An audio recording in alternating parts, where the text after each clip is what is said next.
नमस्कार, बहुत स्वागत है आप सभी का। आपके साथ मैं हूं सोनल। तीन खबर सबकी नज़र आप देख रहे हैं और आज जिन तीन बड़ी खबरों पर हमारी नज़र रहेगी, सबसे पहले उसे साझा करते हैं आपके साथ। पहली खबर है संसद की, जहां पर विरोध जताने के कारण पहले लोकसभा के 4 कांग्रेस सांसदों को निलंबित कर दिया गया, फिर राज्यसभा में भी विपक्ष के 19 सांसदों को निलंबित किया गया।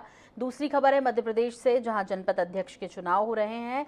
कांग्रेस और भाजपा दोनों ही अपने अपने दावे कर रहे हैं। तीसरी खबर छत्तीसगढ़ से है, जहां कोरोना के बाद अब मंकी पॉक्स वायरस भी दस्तक देता दिख रहा है, क्योंकि अब तक 2 ऐसे संदिग्ध मरीज मिल चुके हैं यहाँ। हालांकि उन्हें मंकी पॉक्स होने की पुष्टि फिलहाल नहीं की गई है, लेकिन लक्षण उसी तरह के। तो ये 3 बड़ी खबरें हैं जिन पर नजर रहेगी। सबसे पहले आपको बता दें कि राष्ट्रीय खबर पर, जहां पर जिस तरह से विरोध लगातार हो रहा है लोकसभा और राज्यसभा सांसदों के निलंबन के बाद कि उन्हें अपनी बात नहीं रखने दी जा रही है।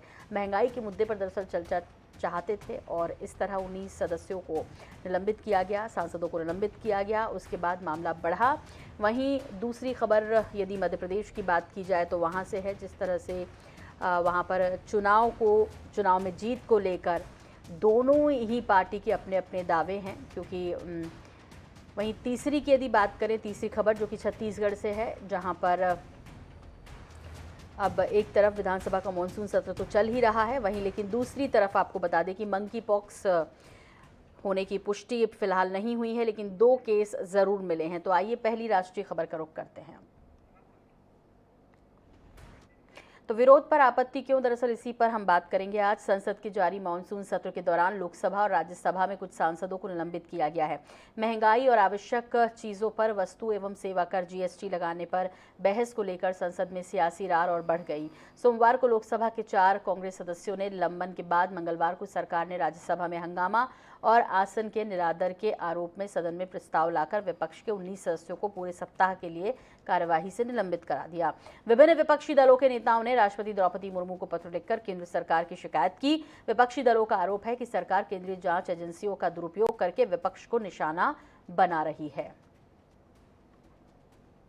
तो पूरे सप्ताह की कार्यवाही के लिए निलंबित किए गए सदस्य, और उसके बाद आज जहां एक तरफ ईडी पूछताछ कर रही है, सोनिया गांधी से तीसरा दिन है, वहीं दूसरी तरफ जिस तरह से निलंबन की कार्रवाई हुई है उसके विरोध में विपक्षी दलों ने प्रदर्शन किया, आवाज़ उठाई और उन्होंने कहा कि हम यदि महंगाई के मुद्दे पर चर्चा चाहते हैं, हम यदि अपनी बात रखते हैं तो हमारी बात रखने नहीं दी जाती और फिर इस तरह की कार्रवाई होती है। और पूर्व सांसद प्रताप भानु शर्मा जी इस वक्त हमारे साथ जुड़ रहे हैं, वरिष्ठ नेता कांग्रेस के। प्रताप भानु शर्मा जी, सबसे पहले आपकी प्रतिक्रिया चाहेंगे इस विषय पर, जिस तरह से निलंबन की कार्रवाई हुई है और जिन लोगों का निलंबन हुआ है, या कहें जो विपक्ष है, उसका कहना साफ तौर पर है कि हमारी आवाज़ को दबाने की ये पुरजोर कोशिश है। जब महंगाई के मुद्दे पर हम चर्चा चाहते थे, इसलिए हम पर यह कार्रवाई हुई है। आप किस तरह देख रहे हैं इस पूरी कार्रवाई को? नहीं, बिल्कुल ठीक कहा है आपने कि ये विपक्ष की आवाज को दबाने की कोशिश है। संसद एक ऐसी जगह होती है जहां पर देश के महत्वपूर्ण मुद्दों पर चर्चा होती है, चाहे वो महंगाई हो, चाहे वो बेरोजगारी हो, चाहे वो पेट्रोलियम के बढ़ते हुए दाम हो, खाद बीज की बात हो, किसानों की समस्याएं हो। ये कहाँ करेंगे?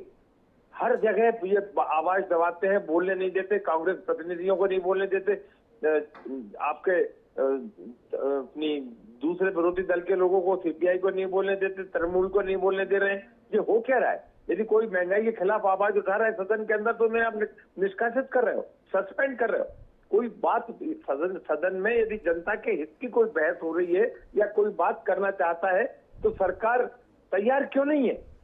वैसे तो यदि हमने नोटिस दिया है या सांसदों ने नोटिस दिया है 167 के डिस्कशन का, तो इन्हें खुद स्वयं टाइम फिक्स कर देना चाहिए। बिजनेस कमेटी, एडवाइजरी कमेटी में जाके टाइम फिक्स करना चाहिए। इतनी महंगाई बढ़ रही है, जीएसटी से परेशान है लोग, बढ़ती हुई महंगाई दर, पिछले 40 साल में इतनी महंगाई कभी नहीं हुई। ये क्या तमाशा बना रहेगा? लोकतंत्र की हत्या करने पर उतार हुई है मोदी सरकार। ये नहीं चलने दिया जाएगा। और सदन में भी इस तरह की लोकसभा और राज्यसभा में लोगों को निष्कासन करेंगे, उनकी आवाज क्यों नहीं सुनेंगे, तो जनता सड़कों पर निकलकर इनको जवाब देगी, मुंहतोड़ जवाब देगी। जी बिल्कुल, तो सड़कों पर निकलकर जनता मुंह तोड़ जवाब देगी। अरुण साहू जी सांसद हमारे साथ जुड़ गए हैं बीजेपी के। यहाँ पर अरुण साहू जी, आपसे जानना चाहेंगे, जिस तरह से विपक्ष पर एक कार्रवाई हुई है, या कहें 19 सदस्य जिस तरह से निलंबित किए गए हैं, उसके बाद से भारी विरोध देखने को मिल रहा है विपक्ष में, और खासतौर पर उनका कहना है कि हमारी आवाज़ को दबाने की कोशिश कर रहे हैं और अब जनता सड़कों पर उतरेगी इस सब के विरोध में और सबक सिखाएगी। वास्तव में विपक्षी दलों के पास, विशेषकर कांग्रेस के पास कोई मुद्दा नहीं है। सरकार लगातार कह रही है कि हम चर्चा करने को तैयार हैं, हर विषय पर चर्चा करने को तैयार हैं। लोकसभा के स्पीकर, राज्यसभा के सभापति बार बार इस बात को कह रहे हैं कि आपको पूरा मौका देंगे बोलने का, आपकी बात रखी जाएगी और मौका मिलेगा, लेकिन ये केवल हंगामा करना चाह रहे हैं विपक्षी दल के लोग। आज दुनिया का सबसे बड़ा लोकतंत्र और देश के लोग चाहते हैं कि स्वस्थ चर्चा हो, उनके जो मुद्दे हैं, उनकी बातें हैं, उन पर चर्चा हो लोकसभा में, राज्यसभा में। लेकिन ये विपक्षी दल केवल हंगामा कर रहे हैं, ये मुद्दा विहीन है और चर्चा से दूर भाग रहे हैं। सरकार हमेशा चर्चा के लिए तैयार है, क्योंकि सरकार की जो नीति है, सबका साथ, सबका विकास, विश्वास और सबका प्रयास। और इसलिए सरकार को अरुण जी, यही तो कहना है कि हम महंगाई पर चाहते थे चर्चा और इसीलिए हम पर कार्रवाई हुई है। उनका यही कहना है कि दरअसल नहीं सुनना चाहते, नहीं चाहते हैं कि चर्चा हो इन विषयों पर, महंगाई पर, बेरोजगारी पर। मैं भी सदन में था, स्पीकर साहब ने सीधे कहा है कि आप अपने स्थान पर खड़े होकर अपनी बात करें, बेल में ना जाएं, और मैं आपको पूरा मौका दूंगा। वो पूरा मौका देने का प्रयास भी कर रहे हैं, और लेकिन ये खुद भाग रहे हैं चर्चा करने से। इनके पास कोई मुद्दे नहीं है, कोई तर्क नहीं है। कोतवाल को डांट रहे, कहाँ भाग रहे हैं? हम तो 167 नियम के अंतर्गत चर्चा मांग रहे हैं। सरकार क्यों टाइम फिक्स नहीं कर रही? हंगामा खड़ा करना हमारा मकसद नहीं, जनता की समस्या का निराकरण होना चाहिए। आपके पास कोई मुद्दे नहीं है। अरे हंगामा करना हमारा चर्चा का वक्त मिल सकता है क्या? चर्चा का समय क्यों नहीं दे रही, ये पूछ रहे प्रताप भानु शर्मा जी। आकर ये इस प्रकार का दिखावा करते हैं, ये दोहरा चरित्र नहीं चलेगा, और इसीलिए आप बोलने के स्थिति में नहीं है और इसीलिए भाग रहे हैं। सांसद संजय सिंह पर भी आज कार्रवाई हुई है राज्यसभा से, जिस तरह से निलंबित किया गया। प्रताप भानु शर्मा जी, उन पर है कि आरोप की चेयर पर पेपर फेंकने का उन पर आरोप लगा है, तो क्या वाकई में कहीं कुछ ऐसी गलती हो रही है विपक्ष से कि सरकार को मौका मिल रहा है या सत्ता पक्ष को मौका मिल रहा है? देखिए, सत्ता पक्ष यदि सुन नहीं रही है, बहरी हो गई है, अंधी हो गई है, तो उसको सुनाने के लिए सम्मानित सांसद लोग क्या करें? सदन में ही तो जनता की समस्याओं की बहस होती है, बहस करने तैयार नहीं। यदि विधायक या सांसद हमारे नोटिस दे रहे हैं कि हम चर्चा चाहते हैं, तो बिजनेस एडवाइजरी कमेटी में स्पीकर को बैठकर ये समय निर्धारित करना चाहिए कि हमने आज 2 दिन इस पर बहस होगी, जीएसटी पर बहस होगी, महंगाई पर बहस होगी, पेट्रोलियम पदार्थों के अनाप शनाप दाम बढ़े जा रहे हैं दिन रात, किसान के मुद्दे आज तक हल नहीं हो पाए, एमएसपी के बारे में सरकार का क्या स्टैंड है? सरकार बस बात ही कर रही है। हम तो चर्चा करना चाहते हैं, पर चर्चा का टाइम क्यों नहीं फिक्स करते? सरकार स्वयं अपनी तरफ से लिए है। आपने भी जो बात कही, रिजोल्यूशन क्यों नहीं, गवर्नमेंट अपना रिजोल्यूशन क्यों नहीं लाती, अपना स्टेटमेंट क्यों नहीं लाती पटल पे?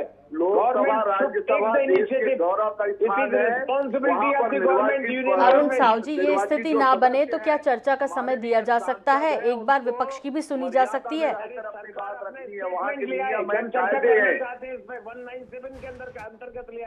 197 में स्टेटमेंट ला सकती है गवर्नमेंट, नियम 197 के अंतर्गत। करो चर्चा। कानून को हाथ में लेना चाहते हैं, सदन की गरिमा और चेयर की गरिमा को तार-तार करना चाहते हैं। ये सदन कानून से चलता है, सदन देश के मान सम्मान और प्रतिष्ठा का केंद्र है, कानून और प्रक्रिया। अरुण साहू जी, राहुल गांधी ने कहा कि ये तानाशाहों से हमें लड़ना खूब आता है, बखूबी लड़ना हम जानते हैं, ये हमारी आवाज दबाने की कोशिश है। राहुल गांधी ने भी आज ये कहा है कि तानाशाही चल रही है, दरअसल ये कुछ नहीं है, बातचीत नहीं करने दे रहे हैं, वक्त नहीं दे रहे हैं। अपनी बात रखने का सभी को अधिकार है, सभी को कानून के दायरे में रहकर अपनी आंदोलन, अपनी भूमिका रखने का तैयार है, लेकिन कानून को तोड़कर सदन की गरिमा को नुकसान पहुंचाने की अनुमति किसी को नहीं होनी चाहिए। सरकार लगातार तैयार है, और जो हमारे सभापति हैं, स्पीकर साहब हैं, वो भी हर प्रकार से चर्चा कराने को तैयार हैं, लेकिन ये चर्चा से भाग रहे हैं, हंगामा खड़ा कर रहे हैं। देश में ये दिखाने की कोशिश कर रहे हैं। और ये उल्टी गंगा बहा रहे हैं। सरकार संसद को कंट्रोल करना चाहती है। डेमोक्रेसी बिल्कुल में नहीं भारत करना के चाहती लोकतंत्र में है, ये नहीं हो बिल्कुल सकता। करना नहीं चाहती है। जनता आपने की आवाज को आप अभी नहीं जो दबा बात सकते। कही वो गलत बिल्कुल है नहीं हो सकता कि संसद ही कंट्रोल करेगी सरकार को। और यदि नहीं है बिल्कुल आप बिल्कुल चले, बिल्कुल संसद का सत्र क्यों और लाते हो आप नहीं सुनने तैयार आप चाह तो? रहे हो कि आप कंट्रोल करो संसद को। आपके हिसाब से नहीं चलेगा। संसद चलेगा कानून से, संसद चलेगा कानून से, संविधान से। आपके इशारे पर नहीं चलेगा। बहस कराइए। कुल मिलाकर ये जो महत्वपूर्ण मुद्दे हैं इन पर बात होनी चाहिए और वाकई में शांति के साथ बात होनी चाहिए, क्योंकि हंगामे से कुछ नहीं होगा हासिल। आम लोगों के लिए संसद जिस तरह से चलती है सब जानते हैं, और ऐसे में बहुत ज़रूरी है कि दोनों ही दल, विपक्षी भी और सत्ता पक्ष भी, उसकी गरिमा बनाए रखे। ये दोनों की जिम्मेदारी। अरुण साहू जी बहुत शुक्रिया जुड़ने के लिए। प्रताप भानु शर्मा जी बहुत धन्यवाद वक्त देने के लिए आपका।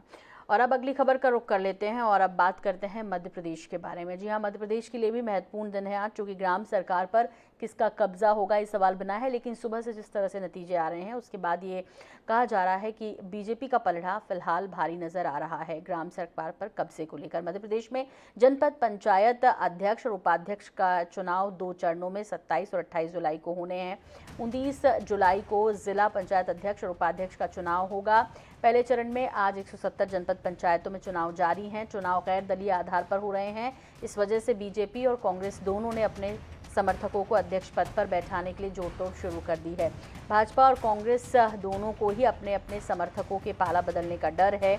इसके लिए दोनों ही दलों ने अपने समर्थकों की बाड़ेबंदी भी कर दी है। इसके लिए अपने अपने समर्थकों को दूसरे राज्य भेजने से लेकर अज्ञातवास तक पर रखा गया है। तो ग्राम सरकार पर किसका कब्जा होगा, दोनों ही लगा रहे हैं पुरजोर आजमाइश कर रहे हैं।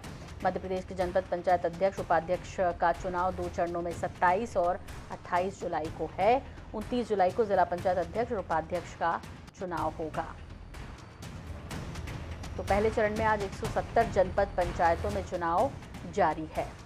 कई जगह निर्विरोध भी निर्वाचित हुए हैं। कई जगह जैसे जबलपुर से एक खबर आई, पनागर पंचायत का मामला बताया गया कि 3 मिनट की देरी से पहुंचे तो 9 सदस्यों का उनको समर्थन हासिल था, लेकिन जिन्हें 6 का था उनको उप सरपंच बना दिया गया। इसे लेकर भी विवाद और शिकायत की खबरें आई हैं। तो मध्य प्रदेश में इस वक्त ये चल रहा है, दोनों ही दलों ने अपने अपने समर्थकों की बाड़ेबंदी की है। ग्राम सरकार पर किसका कब्जा, अपने अपने समर्थकों को दूसरे राज्य भेजने से लेकर अज्ञातवास तक में रखा गया है।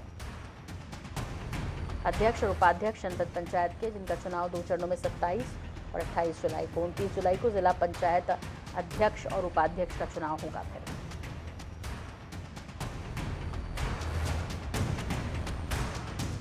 पहले चरण के अंतर्गत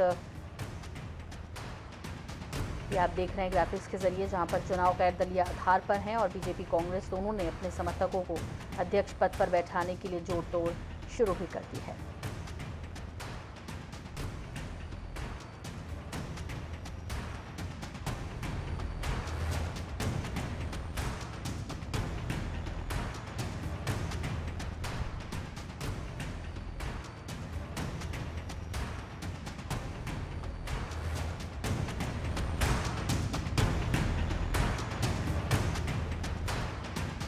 कि दोनों ही दलों के लिए ये नाक का सवाल बने हुए हैं।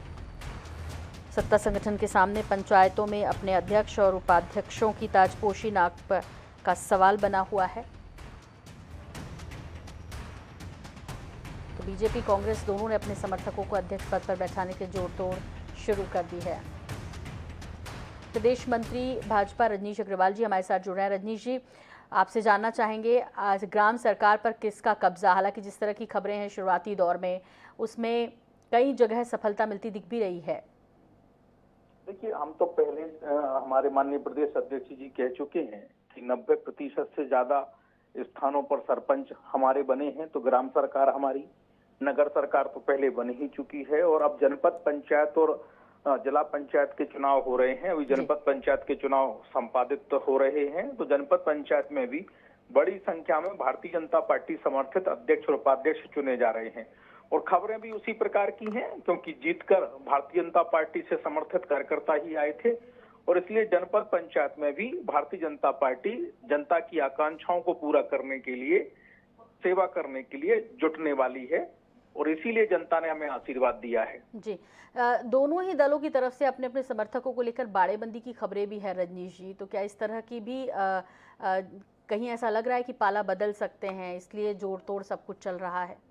तो ऐसी है कि कांग्रेस के गिने चुने इक्का दुक्का जरूर कुछ सदस्य जीत कर आए हैं, ज्यादा उनके ऐसे सदस्य जीत कर आए नहीं हैं। अब बाड़ेबंदी या घेरेबंदी जैसा कोई मसला रहा नहीं, लेकिन स्वाभाविक है साथ मिलने बैठने वाले, क्योंकि एक पार्टी के लोग होते नहीं हैं, ये पार्टी के समर्थित उम्मीदवार होते हैं, क्योंकि पार्टी सिंबल पर चुनाव नहीं होता, इसलिए साथ मिलना बैठना खाना पीना और उसी दृष्टि से आने वाली योजना को बनाना, योजना को क्रियान्वित करना और इन सब चीजों को लेकर स्वाभाविक है कि लोग आपस में मिलते हैं। तो इसलिए बाड़ेबंदी या किलेबंदी का कोई कारण नहीं है। मध्य प्रदेश में कहीं कोई किडनैपिंग हुई हो या किसी सदस्य को किडनैप करके कोई लिया हो, इसको लेकर कोई FIR हुई हो या कोई रिपोर्ट हुई हो, ऐसा कुछ नहीं है। जी, हमारे साथ विधायक संजय यादव जी भी जुड़ गए हैं। संजय जी, आज जिस तरह से संचालित हो रहा है ग्राम सरकार पर किसका कब्जा, आपकी प्रतिक्रिया? निश्चित रूप से कांग्रेस का कब्जा होने जा रहा है। जिस तरह से जबलपुर महापौर में हुआ, उसी तरह से जनपदों में सब जगह कांग्रेस का कब्जा होने जा रहा है, क्योंकि कांग्रेस समर्पित लोग लड़ रहे हैं, कांग्रेस विचारधारा के लोग लड़ रहे हैं, वो सब जीतने जा रहे हैं। तो शहर से लेके गांव तक लहर बन गई है जी। भाजपा ने बहुत प्रयास किया। नहीं, लेकिन सदस्यों को लेकर तो डे वन से यही जानकारी है संजय जी कि बीजेपी ज्यादा फायदे में है इसमें।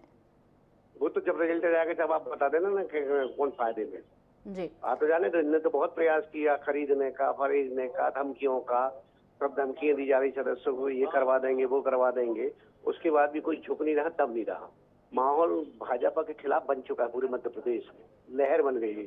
माहौल भाजपा के खिलाफ है रजनीश जी, जहर बन गई है। संजय यादव जी को तो यही लग रहा है, वो कह रहे हैं नतीजों का वेट करिए। नहीं, राहुल गांधी जी के पार्टी के ये नेता हैं, विधायक हैं, इसलिए इनके इस प्रकार के दावे, आपने देखा होगा कि पूरे देश में कि विधानसभा हर बार हारते जाते हैं और जहां विपक्ष में रहते हो वहां अभी तो रजनीश जी जनपद की बात करो, जिला पंचायत की बात करो, वो महापौर की बात करो, मध्य प्रदेश साथ आए हैं चुनाव में लगातार भारतीय जनता पार्टी की विजय जो हो रही है, तो उनको लगता है आधे महापौर कड़ी टक्कर देने की बात कर रजनीश जी। जो अभी महापौर जिस तरह से बने हैं कांग्रेस के, उसके बाद बेहद उत्साहित है संजय यादव जी और उनकी पार्टी भी। मैंने कहा ना कि इनको जो भाषणबाजी बयानबाजी करना है करने दीजिए। भारतीय जनता पार्टी के जनपद के अध्यक्ष उपाध्यक्ष बन रहे हैं और ये ग्राउंड रिपोर्ट आप जिलों के स्ट्रिंगर से पूछिए, वो बताएंगे आपको असलियत।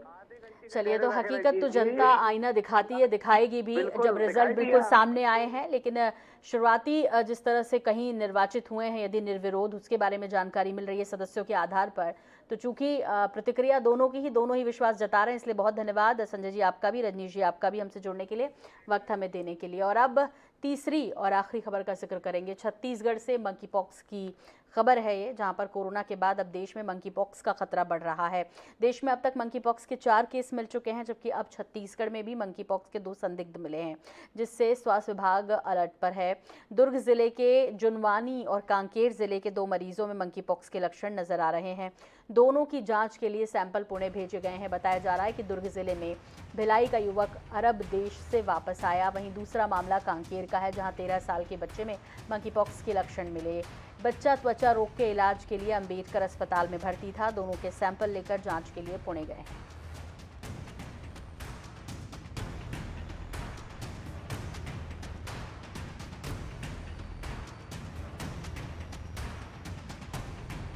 तो अब मंकी पॉक्स के 2 संदिग्ध छत्तीसगढ़ में भी है और इसको देखते हुए स्वास्थ्य विभाग अलर्ट पर है। हालांकि कोरोना जितना खतरनाक मंकी पॉक्स नहीं है, लेकिन दुनिया के कई देशों में जिस तरह से मंकी पॉक्स ने पैर पसारे हैं, उसके बाद चिंता बढ़ना लाजमी है। और छत्तीसगढ़ में 2 इसके संदिग्ध मिले हैं। आपको बता दें कि स्वास्थ्य विभाग इसे देखते हुए सचेत हो गया है। दुर्ग जिले के जुनवानी और कांकेर के 2 मरीजों में मंकी पॉक्स के लक्षण दिखाई दिए हैं शुरुआती जांच में। दोनों की जांच के लिए सैंपल अब लेकर पुणे भी भेज दिए गए हैं। बताया जा रहा है कि दुर्ग जिले में भिलाई का युवक अरब देश से वापस आया, ओमान से। वहीं दूसरा मामला कांकेर का है, जहां 13 साल के बच्चे में मंकी पॉक्स के लक्षण मिले हैं। हालांकि उसकी कोई ट्रैवल हिस्ट्री नहीं है।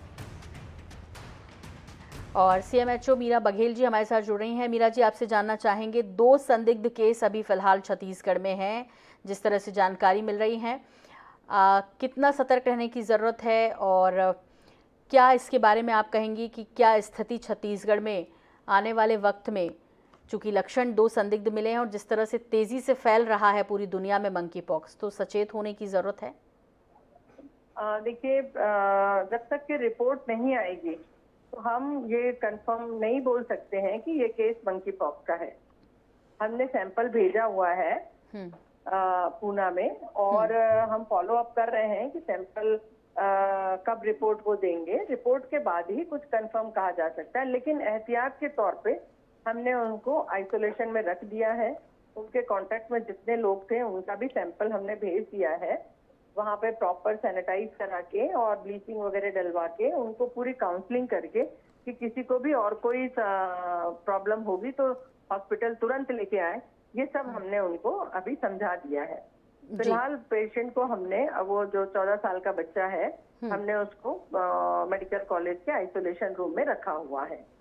जी, पुणे से कंफर्मेशन नहीं हुआ है मीरा जी, लेकिन दर्शकों के लिए IANS 24/7 के और लोगों को, छत्तीसगढ़ के लोगों को अवेयर करने के लिए कुछ कहना चाहेंगे आप उनसे ज़रूर कि कम से कम इतना तो करिए। कोरोना जितना खतरनाक तो नहीं है, लेकिन फिर भी इसके लक्षण किस तरह दिखने लगे तो आपको ज़रूर जाना चाहिए। देख रहे हैं आँख में कोई तकलीफ हो रही है, सांस लेने में तकलीफ हो रही है, तो तुरंत आप हॉस्पिटल आइए। आसानी से आपकी जांच हो जाएगी, सैंपल हो जाएगा और ट्रीटमेंट भी हो जाएगा। तो एक यही है कि, और जो पुराना हमारा है कि हमें मास्क पहन के रखना है ना, हैंड सैनिटाइज करना है, सोशल डिस्टेंस बना के रखना है। मंकी पॉक्स में एक और बात है कि ये एक दूसरे के कपड़े इस्तेमाल करने से, चादर बिस्तर शेयर करने से, टॉवेल वगैरह है वो शेयर करने से ज्यादा होता है, सेक्सुअल कांटेक्ट से ज्यादा होता है लंबे समय तक के, है ना। ये हवा से तो नहीं फैलता, लेकिन लंबे समय तक के मरीज के संपर्क में रहने से ये जरूर फैल सकता है। जी बिल्कुल। जी, तो बरतना चाहिए हमें, अपना सारी चीजें हमारी पर्सनल हो तो ही अच्छा है। और साफ सफाई निश्चित रूप से अपने आप में एक बहुत बड़ा मुद्दा है कि हमें साफ सफाई से रहना है। बिल्कुल, वो तो वैसे भी कोरोना के बाद सीखा ही है। मीरा जी, बहुत धन्यवाद हमसे बात करने के लिए। सीएमएचओ मीरा बघेल हमारे साथ जुड़ी थी और अभी हमारे साथ जुड़े डॉक्टर राकेश गुप्ता, जो कि अध्यक्ष हैं हॉस्पिटल बोर्ड छत्तीसगढ़ के। डॉक्टर राकेश गुप्ता, आपसे जानना चाहेंगे, 2 संदिग्ध मिले हैं, हालांकि पुष्टि अभी नहीं हुई है। मैं आपसे जानना चाह रही हूँ दरअसल कि किस तरह से सतर्क सचेत रहने की ज़रूरत है, या एक डॉक्टर होने के नाते आप क्या सलाह देना चाहेंगे छत्तीसगढ़ वासियों को? देखिए, मंकी पॉक्स जिन मरीजों को होता है उनमें इंटरनेशनल ट्रैवल हिस्ट्री बहुत इंपॉर्टेंट होती है, विदेश से आए हुए लोगों में जी, खासकर अफ्रीकन कंट्रीज में। लेकिन अब चूंकि इंटरनेशनल ट्रैवल हिस्ट्री नहीं भी हो, उनमें भी आशंका व्यक्त की जा रही है। इसलिए जरूरी है कि जिन मरीजों को चेहरे में चकत्ते आए या लालिमा आ जाए या हाथ पांव में दर्द हो, खासकर पीठ की मांसपेशियों में, वो सावधानी बरतें, आइसोलेशन में चले जाएं। सरकारी अस्पताल में इस प्रकार की सुविधाएं उपलब्ध कराई जा रही है कि मंकी पॉक्स के टेस्ट किए जा सके, लेकिन फिर भी शरीर के कांटेक्ट से ये फैलता है, ऐसा कहा जा रहा है। हवा में फैलने वाला वायरस नहीं है। क्योंकि इंडिया में अब कुछ मरीज मिले हैं, इसलिए छत्तीसगढ़ में सावधानी की जरूरत है। आने वाले दिनों में इस प्रकार के जो मरीज जिनमें गर्दन में गठाने हो गई हो, पीठ में और हाथ पांव की मांसपेशियों में खिंचाव हो, बुखार के लक्षण हो, सिर दर्द हो, उनमें सावधानी की जरूरत है। लेकिन जिस प्रकार का सोशल पैनिक हो जाता है, खासकर सोशल मीडिया के माध्यम से, उस प्रकार का पैनिक ना फैले तो ज्यादा अच्छा है। सावधानी ही बचाव का सबसे अच्छा उपाय है। और इस प्रकार के संबंधित लक्षण हो तो बेहतर है कि अपने फैमिली डॉक्टर से कांटेक्ट करें, ताकि आपको वो सही सलाह दे पाए। वायरस बुखार से मिलते जुलते लक्षण है और इस वक्त बदलते मौसम में वायरस के लक्षण बहुत ज्यादा है, इसलिए और ज्यादा सावधानी की जरूरत है, ताकि इस प्रकार के खासकर मंकी पॉक्स के लक्षण हम इग्नोर न करने पाए और जल्दी से जल्दी इस प्रकार का मरीज मिलने की संभावना यदि छत्तीसगढ़ में है तो उसको पहचान के उसको तुरंत इलाज दिया जा सके। साधारण दवाइयों से ये मंकी पॉक्स ठीक होता है, लेकिन फिर भी यदि किसी को हो तो आइसोलेशन बहुत इम्पोर्टेंट है, अलग करके मरीज को, ताकि फैलने से रोका जा सके। ठीक है, इसका आइसोलेशन इतना लंबा भी नहीं होता डॉक्टर राकेश गुप्ता, जैसे एक्सपर्ट से बात की है लगातार कि वो कोरोना जितना नहीं होता 14 डेज का। जी हाँ, 7 दिन ऐसा कहा जा रहा है, लेकिन ये बहुत इम्पोर्टेंट है कि जो चमड़ी में चकते आते हैं या ब्लिस्टर हो जाते हैं, फफोले होते हैं, वो सूखने तक और नई चमड़ी आने तक आइसोलेशन बहुत जरूरी है। संभवतः 7 से 14 दिन में हर मरीज ठीक हो जाना चाहिए, ऐसा विशेषज्ञ लोग कह रहे हैं। 2 मरीज ऐसा सुनने में आया है कि उनमें संभावना पाई गई है, लेकिन हाँ जी, दुर्ग और कांकेर से हैं सर जी। हाँ, कांकेर वाला जो बच्चा है उसकी ट्रैवल हिस्ट्री नहीं है हालांकि, लेकिन दुर्ग चूंकि ओमान से लौटे हैं दुर्ग का जो बच्चा है, हालांकि वो अभी ऑब्जर्वेशन पर है और रिपोर्ट आने के बाद ही वो तय होगा कि क्या वो मंकी पॉक्स का ही शिकार है। बहुत शुक्रिया हमसे बात करने के लिए, वक्त हमें देने के लिए डॉक्टर राकेश गुप्ता आपका। और इसी के साथ 3 खबर सबकी नज़र में फिलहाल इतना ही। मुझे दीजिए इजाज़त, नमस्कार।